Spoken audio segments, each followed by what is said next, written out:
Good morning, Dugan. The weather for Thursday, April 27th is going to be scattered showers with a high of 59 degrees. Have an awesome day.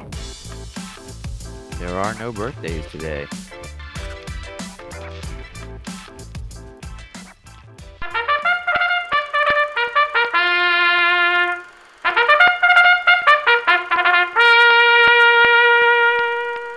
On this day in history, April 27th, 1981, Xerox PARC debuted the first personal computer mouse.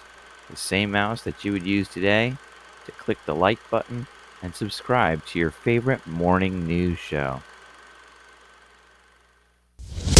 And now let us recite the Dugan Kids for Character Pledge. We pledge to be kids for character. We will be worthy of trust.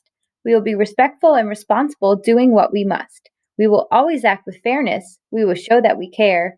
We will be good citizens and always do our share. Well, Dugan, that's a wrap. Tune in tomorrow for more daily announcements. DNN, signing off.